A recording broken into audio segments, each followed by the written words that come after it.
What's going on, everybody? Aaron Guyett, Education Director here at Living.Fit, and I have the incredible pleasure of having Dr. Joel Fuhrman on the Living.Fit show. So I will spare you the book-long resume of accomplishments that Dr. Fuhrman has created and founded and promoted and been able to help so many people with. But something that did stir in my heart when I was doing research to interview Dr. Fuhrman was the testimonials, the amount of incredible transformation or change that happened in these people's lives that were talking on video about what this Nutritarian diet had done for them. Was nothing short of mind-boggling and miraculous. And so he is a board-certified family physician, internationally recognized expert specializing in nutritional research on disease and prevention, or disease prevention and reversal through specifically nutrition and natural methods. He's the author of 7 New York Times best-selling books, and we weren't sure if it's 12, 13, 14, something like that total that he had written. So Dr. Fuhrman, thank you so much. What an honor to have you on the show. My pleasure. Looking forward to this fun. Yeah, fun time. Me too. And so I think to start us off, it seems as if, and this might be correct me if I'm wrong, you kind of came up with this concept or this word that is nutritarian, right? That's and correct. So what is nutritarian? What does that mean? Well, my niche or my specialty has been to design the pinnacle of nutritional excellence to maximally slow aging and promote human lifespan, health span, and play span. So we can really enjoy our later years and do the things we did when we were younger and not be couch potatoes when we're older. So it's really slowing the aging process. And the most ridiculous statement people want to deny, here's this ridiculous statement I'm going to make right now, that a diet that's healthier is healthier than a diet that's less healthy.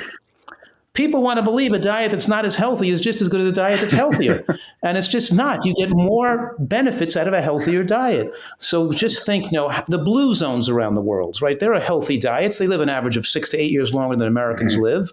But they're not ideal diets. They're just 6 to 8 years longer in average longevity. They're not scientifically designed to have the best quality and the most longevity possible from the human species. That's what a nutritarian diet is. It's a diet that's high in nutrients, where everything you eat has a excellent nutritional bang per caloric buck. But not only that, we're trying to have micronutrient diversity to make sure we have adequacy of all the nutrients humans need and not have excess of things we don't need, including things that are toxic. So it's really designed to maximize your health. We make it taste delicious. And here's the kicker. It's that when you design a diet to promote human aging, to promote the lifespan to this degree, it becomes therapeutically effective to reverse disease when people are sick. So now that people's diabetes go away, their high blood pressure goes back to normal, their lupus goes away, and their asthma goes away, and their fibromyalgia, and their rheumatoid arthritis, and their multiple sclerosis is gone. So therapeutically, it's extremely effective at reversing disease, which I've gotten tremendous enjoyment from and pleasure from, aiding people in reversing disease through most of my career. Yeah, the story of somebody running down the aisle saying, "You got my wife pregnant," it totally got my ear, and I was like, "Wait, what?" And then, of course, you're telling the story, but then you realize, I don't know, maybe you were there. It was you that supposedly got his wife pregnant. So what happened there? Right. I was giving a lecture to like 700 people with a lot of physicians in the audience. And this guy comes up the middle aisle in the middle of my lecture and starts yelling, "You got my wife pregnant." Can you imagine? So then he comes forward to the stage and I don't even know who you are, And then he says, "Yeah, we've been trying to have a baby for like a decade, and she's tried all these interventions, and finally, I read your books. She changed her diet, when we were able to have a baby and get pregnant. We're so excited. Thank you so much." And then there were a bunch of infertility specialist in the front row of the lecture who stood up and said, we use your program in our clinic, and it does help women get fertile who couldn't have babies in the past. Wow. Yeah. And that's so therapeutics, fertility, right? All of these things are literally life-changing things, right? If you had lupus or asthma or something like that, and you're able to choose better nutrition and have it literally change. I mean, so obviously we do a lot of like fitness stuff and exercise and, healthy eating so that people can look better, feel better, and move better. But man, you talk about the feel better piece. I mean, if you're, Can you imagine? I had this 16-year-old girl who was on the National Renal Transplant list waiting for a new kidney with lupus, and her creatinine was 4.2. Now, I didn't think she could get back to normal from having 90% of her kidney was destroyed. I thought she'd, maybe help her a little bit, but she made a complete recovery. Her creatinine came down to 0.8 and her lupus went away completely. Wow. So I produce all these stories, sometimes I publish these case histories, but nevertheless, you still can't get major funding with millions of dollars to produce the massive studies to make nutritional therapeutics a major part of the medical profession's toolbox. So it's still, but it's incredibly powerful to have the tool and these, when you have these autoimmune conditions that are so serious, doctors put you on chemotherapeutic agents for the rest of your life, for the rest of your shortened life, because these agents cause cancer, and these people inevitably eventually get some cancer from the drugs they're taking to partially relieve their condition. So conventional medical care needs so much to be desired and is really barbaric compared to giving people an opportunity to totally get well. Yeah. So what made you go down the path of, sort of obviously board certified physician? You could kind of hop on the train of conventional medicinals and things, right? And the pharmaceuticals and whatnot that everybody else is doing. What made you decide, I'm going to go this route as opposed to that route? I think it had a lot to do with my gradual development and upbringing. I was on the world figure skating team. I was third in the world in pairs figure skating in 1976. And so I was always eating healthfully to try to improve stamina, strength, conditioning, compete against the Russians, the best in the world, to be as best as you possibly can, for strength and stamina and speed and everything. And then for not getting sick. Even the world-class athletes that I've advised do it so they don't get sick. I remember Eric Schlappi as an example. He's a former U.S. downhill skier who competed in 4 Olympic Games, right? But he competed in 4 Olympic Games. That's 16 years of top of the skiing, because prolonging their career. So we have a lot of these people who are top athletes prolonging their career. And as you're competing, you don't want to have get ill with a flu or with a cold. So it sets your training back because you're timing it to peak at right at your events. And a tenth of a second can make the difference between getting a $500,000 contract or something. Yeah. You know what I mean? So we're talking about using nutrition for performance excellence. And I got into that when I was younger. I used to coach athletes, and I used to be involved with I used to coach other competitors. So that made me excited about what nutrition can do. And then I started going to conventions and conferences and learning more about it. And I saw these people reversing disease and getting well. And I said, this is what I want to do. And I was working at that point, I had graduated from college, working in my family's shoe business and economically secure. But I decided to go back to the postgraduate pre-med program at Columbia and then go to medical school at Penn, specifically with the intent of being a doctor specializing in nutrition, because I knew with a conventional education, with an excellent education, I can then move forward and have a more powerful effect on people and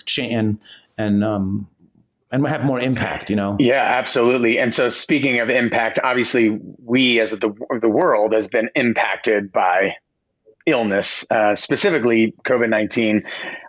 But then obviously we've had the flu, right? And the flu season and colds and all sorts of these other diseases that you're even talking about as well, that are autoimmune disorders and things like that. So I want to get back into talking about the therapeutics. So describe to me maybe obviously as a lay person, most of our audience are lay people in this realm.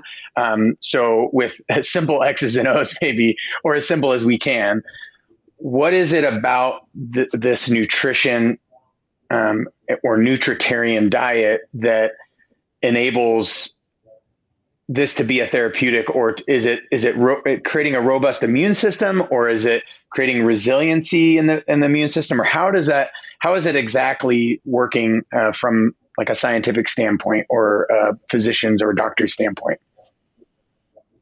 Yeah, absolutely. And you said at the beginning of this statement that, right now we have people dying of COVID, which doesn't have to happen. And everybody, and this discussion is not even focused in the right direction. They're not even on the right syllable. You know what I'm saying? The point is that why are people still at risk of COVID? Why don't they stay eat right, get in super great shape, get their immune system strong, and not worry about it? It's crazy that this is not even a point of discussion. And people are gaining weight, and we know more people. The sicker you are, and the less unhealthy you eat, the more you're at risk of death. Getting cancer and heart attacks wasn't enough to scare people to eat healthy, because it happens 20, 30 years from now. But a death that could be imminent in the next year isn't even enough to make people change their diet. It's just like it shows how addicting and processed food and fast food and fake food is, how addicting it is, that it takes over people's primitive brains with addictive drive, so they can't even think logically anymore. So it really is. It's like when you're a heroin addict or a cocaine addict or even an alcoholic, you're not making your own decisions. Your addictions are making some of those decisions for you, and you come up with all kinds of excuses and irrational decisions based on continue your addictive behaviors. And it's the same thing with food, that people are committing suicide with food today more than ever before. And to answer your question now about what makes a nutritarian diet so powerful, yes, it's that it fixes immune system defects because it's so rich in micronutrients, particularly phytochemicals and antioxidants, which the American diet is void of. In other words, you can divide food into three different categories. Processed foods: pasta, bread, salad oils, mayonnaise, donuts, cookies, crackers, rice cakes, breakfast bars, chips, breads, animal products, and produce. Only produce has phytochemicals and antioxidants, and only green vegetables contain isothiocyanates, and only colorful plants contain carotenoids. In other words, the American diet is only 2% vegetables. And vegetables have the most consistent and powerful association with reductions of cancers of all type. So I'm saying a piece of chicken is like a bagel. And the reason I'm saying a piece of chicken is like a bagel is because they're just a source of macronutrients, meaning calories. The chicken has protein, the bagel has carbohydrate, but neither one has a significant micronutrient load, and they don't contain antioxidants and phytochemicals. And the more you eat of them, the more you're going to be at risk of an early life death. Thinking, it's low fat, or it's just, but you're not consuming the needs of a primate to prevent reactive oxygen species and free radicals from getting too high, accelerating the aging process. So we have to eat a wide variety of high nutrient plants to maximize human lifespan. And I have an acronym so people can memorize those foods which have the most powerful association with heightened immune system support that prevents cancer. Now, the same immune system functions that prevent cancer curtail and prevent autoimmune disease, help reverse disease, and of course, prevent infection like COVID at the same time. And those foods, I call them G-bombs. G-bombs. G-B-O-M-B-S, and that stands for greens, beans, onions, mushrooms, berries, and seeds, like flax seeds, chia seeds, hemp seeds. Have you had a couple of tablespoons of seeds today? Have you had at least a cup of berries today? Have you had at least a quarter cup of raw onion and cooked mushrooms? Have you had at least a half a cup of beans and at least 2 cups of greens, at least a few cups of raw greens and a few cups of cooked greens in your diet? In other words, a human species is dependent on certain phytochemicals, for example, in green vegetables like isothiocyanates, ITCs, to activate the NRF2 transcription proteins, which then control oxidation in the cell, renews toxic buildup in cells, prevent carcinogens from binding to DNA, and prevent the growth of methylation defects in the cells. So we're just giving some examples that you need these green vegetable substances for the body to behave normally. And even the cell receptor for ergothioneine coming from mushrooms were designed in the nature of the development of the human species to actually have a requirement for these phytonutrients. It's not just the vitamins that make the inside of a multivitamin. There's a lot of other requirements, even thousands of them, that are what we get from eating a wide variety of high nutrient plants that enable normal human lifespan. I always make the joke, if you don't like green vegetables, you better live close to a hospital because you're going to need one a lot. Oh, man. I mean, but yeah, so the truth hurts because it's true, right? And so then, of course, eating these G-bombs and having this Nutritarian diet and following it perfectly, it would be perfect in a perfect world. Clearly, we're not in a perfect world. Is there a scenario where one could follow this like 80%, sort of, have their cake and eat it too, right? Where it's okay, but I still want to have a steak every now and again, or I still want to go and get fast food, or I'm just trying to talk to, I think the average person, right, is trying to figure out a way to get away with. And so what would be totally non-negotiables, and then what would be negotiable, right? It's a really good question, which obviously I've spent the last 30 years, going over that question and applying it. And that's the art and science here. Let me explain it to you for a minute, okay? Because, let's say I'm not a food addict and I'm not an alcoholic. I can go and have a drink once a month if I wanted to. I don't want to, but if I did, it wouldn't really hurt me to have a drink once a month. It's just once a month. Unless it triggered me to keep drinking, then it would cause a lot of problems. I can have go out and have a rack of lamb if I wanted to once a month. It's not going to kill me because it's not going to induce me to have meat every night of the week for the next 2 weeks. But so many overweight people can't. We know from experience, treating thousands of people, they can't have an occasional drink. They can't have an occasional bagel. They can't have an occasional pizza or French fry.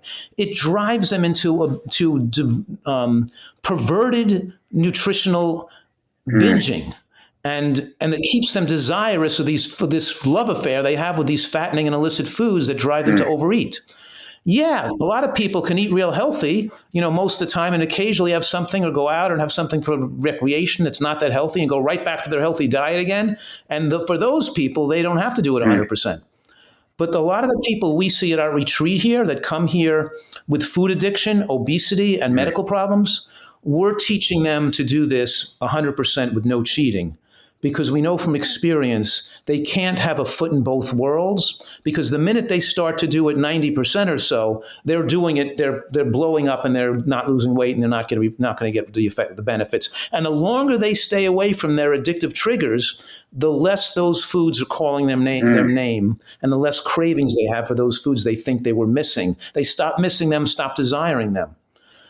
So the answer is, yeah, you could be pretty healthy if you did this, 90%, and you don't have to do it perfectly. But I still, for most of the sick people and overweight people I take care of, they have to do it 100%. And then just think about this. If you're sick and you're overweight, why would you waste a day, a meal, or a mouthful not moving towards getting well and getting your health back? Yeah. Yeah, absolutely. It's sort of the law of entropy, right? Like if we're not actively externally working on improving it, then it's going to probably get worse, especially if history is our best judge. And clearly, there's a track record of just bad eating choices, right? And it's a track record of these people losing weight and getting their weight back again, and recidivism and yo-yoing their weight and going on and off diets. And that's why we really got to have an addictive model and treat their emotional well-being, the intellectual, yes, but also emotionally and practical of how to make this work for them. And that's why I become more strict in the way I'm dealing with them, of course. And I love that you are walking the talk as well, right? You're not an overweight, asthmatic, partier or something that's trying to get people to choose this nutrition diet or something like that, right? You're following it, and you're not young in age, but very young in activity. Like I watched some of the videos that we'll probably use to showcase this. And I mean, you're doing like basically not speed skating, but rollerblading, but at a really fast pace. You've got great mobility. You were doing ski jumps, right? All sorts of stuff that I think the average person that is your age, and I won't share it unless you want me to share it, but that's, Oh, you yeah. can share my age. I'll be 68 in a Right. couple Yeah. of So the months. average 67-year-old, right, is definitely not pursuing any of these activities.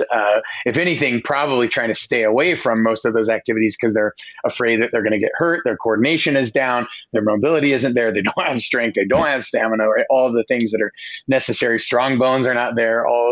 And so you're a walking and talking result of this, where you've demonstrated clearly that this diet isn't robbing you of essentials that you would need to maintain strong bone health, for instance, or maintain enough lean body mass. What about the person that's trying to gain, like we have people that really want to gain a lot of strength and a lot of muscle. What about that person? Is this diet, can it still help them on that journey? Or is there, replacement needs for macronutrients and total calories if their goal is to gain? That's also a really great question, because it's really important to understand this. Because what is your goal? Is your goal to live to be fit and active to 100 years old? Or is your goal to be as big as you, strong as you possibly can? Because if your goal is to be as big and strong as you possibly can, you're not going to get to be 100 years old. Because you have to eat excessive calories to get as large as you possibly can. That's why the people with the shortest lifespan in North America are linebackers on football teams. The Nash study, they were the most short-lived people of any profession. That doesn't mean the tennis players were one of the longest-lived athletes. The tennis players, the skiers, and even the tight ends and the run and the receivers had good lifespans, but not the largest guys, not the power lifters, not the linebackers. They had short lifespans. They have to eat more food to get that large. I'm strong for my body weight. I can bench press more than my body weight at 68 years old. I can do a lot of chins and I can do a lot of chins and curls and stuff. You know what I mean? I can do, and I can still ski and play tennis and do moguls all day long. And I can still do it, I feel as strong and fit as I was in my 20s and 30s. But the point is that you want to be fit so you're physically fit to be active, but not to look good in the mirror to get as big as you possibly can, because my size is limited by my diet. If I want to gain 10 or 20 more pounds, I'd have to eat unhealthfully amount of protein to do that. And I can get somewhat stronger if I did that, but that wouldn't be maximally lifespan promoting. So take your choice. What do you want to do? You want to be fit and as strong as possible for a favorable body weight. You want to be lean. It's the type of lean fitness that a skier, a tennis player, a basketball player would have. Not the type of fitness that you would get overly large with to be a power lifter. Yeah. You know what I mean? Yeah, it's funny. So in my younger years, when I think ego was driving my nutrition choices and my exercise, I went all the way up to 240 pounds. But I'll tell you, all my health indicators, all my health metrics were just horrible. Right. And I was 25, 26, 27 years old. So I should have really good, health numbers. But whether it was your triglycerides or blood pressure even was really high, I felt like crap. I slept like crap. Right. All of these things. And lo and behold, I went, back down to 195 pounds, and I can still lift a whole lot of weight, but I feel amazing. And I can now run for extended periods of time and not feel, worn out. And like, I couldn't even do that before when I was 220 to 240. Right. So I know, it's funny because I'm telling them they got to understand this. I want to be as small as I possibly can to be able to lift a huge amount of weights. You know what I mean? I get on the machines and lifting a lot of weights and you want to do a lot of, but you don't want to be as big as do that. You want to be as muscular, dense as you can, and as lean and be ripped and not have extra weight or even extra muscle. Because the excess animal protein you had to consume to get to that size drives IGF-1, insulin-like growth factor 1, which is a growth promoter. And you don't want to drive growth promotion because that ages the brain and has immunomodulating effects, negative immunomodulating effects, and also permissive effects on cellular replication and growth, promotes cancer cells. So we want to keep that IGF-1 in a more favorable range, below 175. The average American is like 250. The average power lifter and guy looking to gain weight in the gym and eating the diet advised by gym trainers, their IGF-1s are up to 300. And it's just, and we have studies on this, by the way, with thousands of people tracking them for 20, 30 years, showing early life deaths with higher consumption of animal protein. Yeah. And would you, I mean, obviously this is now going to potentially wade into opinion, but would you say that that's sort of general across the board with a higher consumption of calories, even if it's not, maybe it's from, obviously if it's chips or something like that, we know that that's going to have really negative effects, maybe even worse than animal proteins. But is this kind of across the board as you increase calories and calorie consumption, it's going to be more than likely that you're going to have a shorter lifespan and not have as good of a health and as quality of life? Yes and no. Yes, you can increase calories from oils and have a shorter life, and increase calories from processed foods. But it's hard to overeat so many calories from vegetables because there's so much fiber in bulk. You get too full before you can put too many calories in the stomach. It's hard to eat more than 500 calories at a time of vegetables because they take up so much room. You know what I mean? And beans and nuts, and even that, it's hard to get overweight eating plant foods. So you really had to, eat concentrated calories, and eating concentrated calories, such as processed foods, fast foods, oils, and animal products, enable people to suck in more calories and get more calories in the human stomach to maximize size, growth, and accelerate human aging. And the excess calories we consume now speed up the metabolic rate, which means which raises your body temperature, raises your respiratory quotient, the amount of calories burned through breathing, and raises your thyroid function. So you're burning more of those excess calories you're eating, which then is speeding up the rate at which you're aging, and then diminishes the production. And as your metabolic rate speeds up, it reduces the production of longevity proteins like SIRT1 and AMP kinase that stabilize your DNA, your telomeres, and your stem cells. So we have even the biology worked out already as to how the excess calories speed up the aging process. Yeah, I read that in, I think the book was Telomere Effect. They talked specifically about that. So it's interesting that you just mentioned that. So I used to read a lot of Dr. Daniel G. Amen's stuff, and he's like obviously all about the brain and brain health. But it's interesting that his kind of go-to is nutrition and sleep, right? Or kind of like two kind of main factors. And it seems to me that his nutrition is at least somewhat following or very close to. And I think most really good nutritionists are following somewhat this Nutritarian. What would be the thing that sort of differentiates you or is why yours is Nutritarian versus somebody else's healthy vegan diet or healthy diet or whatever that might be, right? Or his brain health diet, for instance. Well, for each person, the differences might be somewhat slight. But remember, I'm saying that I want people to eat a large raw salad every day, and even a soup bowl size is not enough. I want like a 9-inch serving bowl size. So you're eating, a good couple of 3 or 4 cups of lettuce. I want them to include raw cruciferous vegetables and raw onion or scallion in there too. And then other things as well, to have a nice serving of raw vegetables each day, as well as having a big serving of cooked vegetables each day. But if your lunch is a salad and a bowl of vegetable bean soup with mushrooms and onions and beans in there, then you're consuming at least half a cup of beans in a day, and you're consuming at least half an ounce of nuts and seeds with each meal, for a minimum of 1.5 ounces of nuts and seeds a day, for facilitating the absorption of the phytochemicals from the plant foods.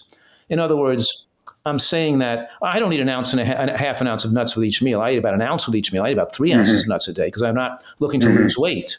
But I'm saying a minimum of 1/2 ounce with each meal because you absorb 20 to 50 times as much of the antioxidant carotenoids and fat-soluble compounds when you include the nuts and seeds with the meal. So the inclusion of nuts, so we have a lot of low glycemic, high nutrient plants that blunts the glycemic effect of the plant-based diet and magnifies the protein bioavailability of the diet by the consumption of greens and beans and nuts and seeds, of course, and having that. And we're not saying you can't eat cooked vegetables. We're just saying we're having this at least one big serving of raw vegetables a day.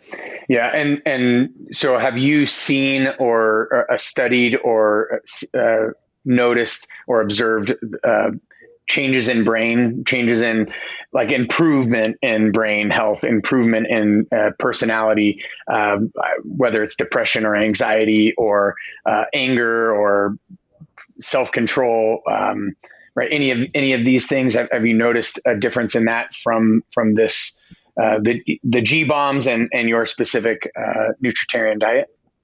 Yeah. Yes, definitely. And I was mentioning the fact that people sometimes come to my retreat here in San Diego and stay here for a few months when they have food addictions or other medical problems. And some people come here because they're like forced to be here. You know what I mean? They don't even want to be here.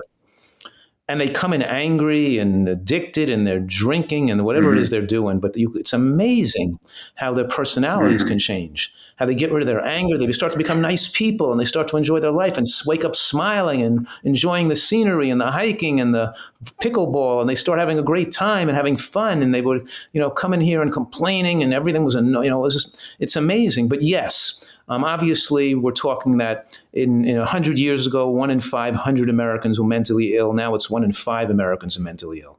And there's a correlation between fast food consumption and commercial baked goods and major depression. Even a few servings a week doubles the lifetime risk of developing major depression. So we're talking about restoring antioxidant integrity, restoring fatty acid integrity. We're talking about the immune system and the gut is intimately involved with the brain, and you can't have gut inflammation and not also have brain inflammation. The blood-brain barrier is sensitive to the gut barrier as well. So all these things are interrelated, and we have dramatic effects on people's emotional outlook. Like you said, you voiced that they're triggered to anger and to be irritated and to be annoyed by things versus looking to enjoy the world around them and get pleasure from things and be happy and feel good about themselves and be more compassionate and kind too. When you think about this, it makes logical sense because as a person becomes more of an addict, just think of the extreme. They're a cocaine addict. They can steal and rob and cheat, and they don't pay attention to their family, and they don't care about anybody but themselves. The more you're an addict, the more narcissistic you become because meeting your addictive needs become a primary driver in your behavior, and anything that stops it or interferes with that angers you. And that's why people, are so reticent to make changes. But we get people to change long term and get this negative and addictive relationship they had with food gone and start to enjoy the flavors of natural foods. Their taste buds change. They learn the recipes. They lose their addictive behaviors, and their personalities change, and they're much more open to be thinking more logically and scientifically. Yeah, I like this. I like that a lot. So obviously, we're going to go over by me asking these next two questions, but I really want to ask these next two questions. So the first question is, for having this large 9-inch or larger salad bowl with, basically your G bombs, right, that you were talking about, foods in there, is there a salad dressing, or are we letting our taste buds convert so we can taste each of the different flavor profiles that the G bombs sort of represent to us? Or are you dressing it with something?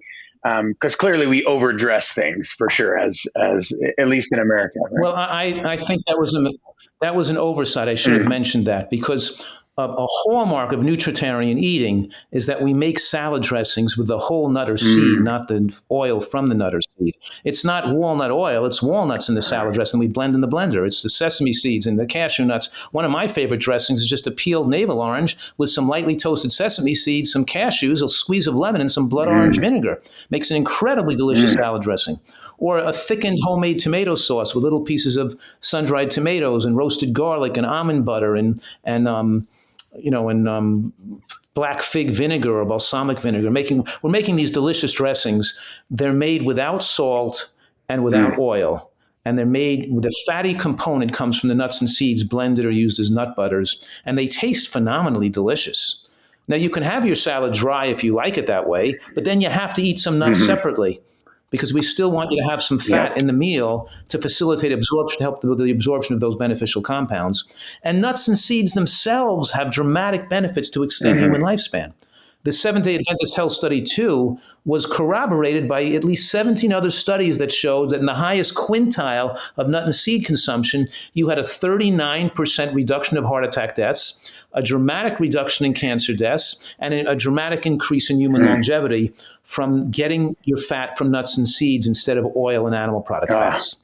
And we're talking about that was in all different cohorts: the young, the old, black, white, Asian, vegans, non-vegans, meat eaters. Whoever you were, the addition of nuts and seeds had beneficial effects for human longevity. Wow. I love that. So we have a registered dietitian that we hired about almost a year ago now, and she religiously, I wonder if she is a Dr. Fuhrman follower, actually, because her diet is almost exactly like everything that you're saying. I'm like, man, she does that. Oh, she does that too.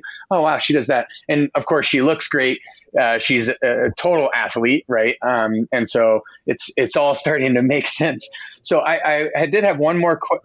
Well, I'm very proud of the fact that I've influenced so many professionals and doctors to change their careers, their diets, and the way they treat patients too. So I've spent a lot of time, training and mentoring doctors. And I'm very proud of the fact that when the American College of Lifestyle Medicine did a survey of all the physicians across America using nutritional medicine, my books came out number one as the ones they recommend to their patients. That's awesome.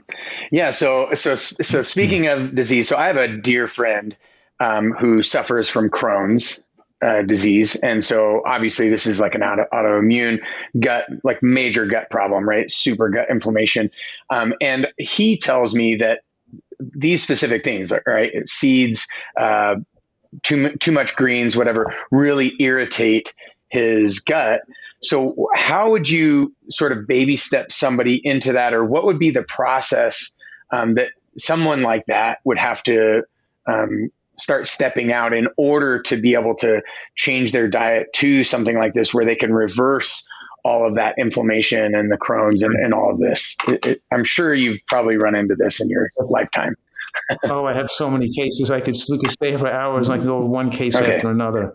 But yeah, a lot of people with active inflammatory bowel disease, especially if they're inflamed, they can't have raw vegetables.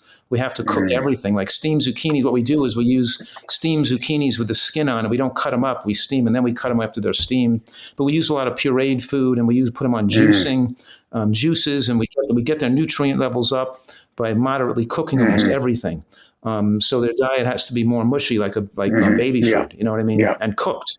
And then but once the inflammation is gone, with some people, they're so active, we even have to heat up the juices. Even the vegetable juice we're giving them, we have to bring them to a light boil because their digest tracts are too sensitive. And then they can eventually tolerate raw juices, and then eventually tolerate some small amounts of softer lettuce. So we advance their diet gradually as we're trying to build up the nutrient levels in their body and change their fatty acid levels. And of course, people with Crohn's, fried foods is the killer to Crohn's. So getting out the cooked oils is a killer, and they can't have nutritional yeast, things like that either. But we can really make tremendous progress. But where we start is obviously we don't give the same diet to everybody. Okay. Yeah. Thank you so much for spending that extra time on those two extra questions. And they were very near and dear to me. So I'm sure they've probably helped a number of people that are watching this.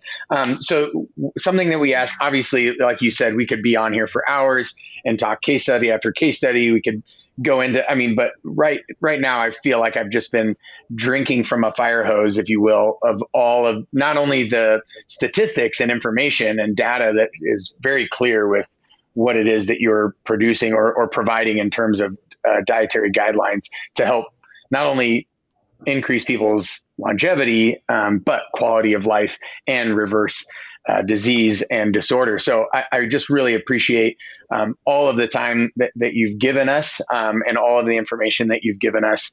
And so we asked this question of every single one of our guests, and we've had philosophical and spiritual answers all the way to very didactic and linear and specific answers.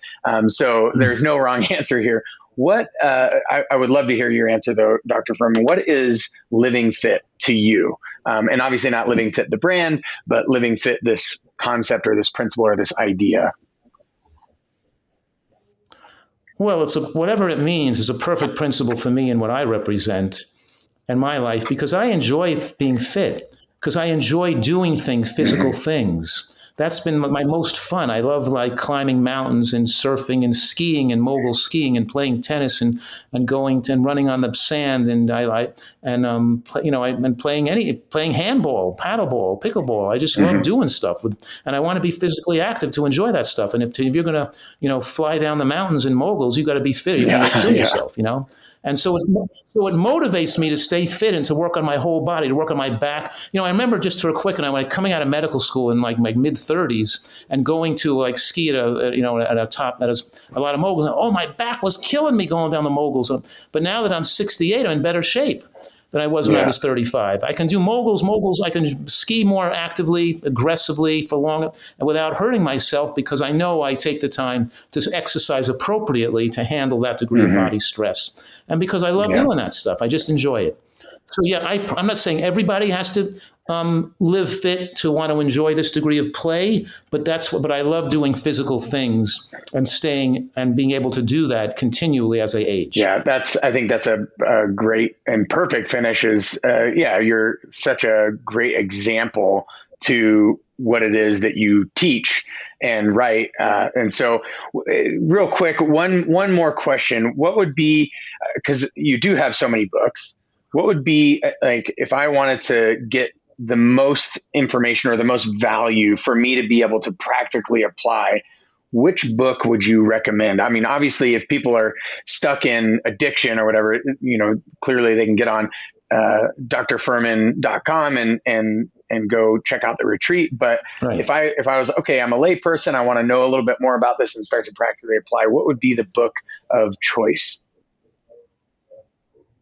My most recent book, because it's the most updated, the most heavily referenced, Eat for Life. It's that people should get always the most updated version. Yeah, absolutely. So I saw that, and I'll buy the hardback or the paperback or whatever it is that you sell from your website.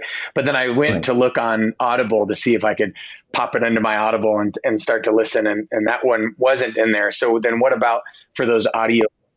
It was not in there? Oh, really? That's crazy. Should it be in there? It was. Well, I'm going to look at it right now while we're recording because if it is, I want to retract that. I looked up Dr. Fuhrman and there it is. You are right. It is in there. There it is. 173 5-star reviews. Beautiful. Well, Dr. Fuhrman, thank you so much for taking the time. It was an honor and a pleasure to have you on the Living.Fit show. And I know for certain anybody who listens to this will be able to take steps toward living a more fit life. That is for certain. Terrific. Thanks for the good work you're doing.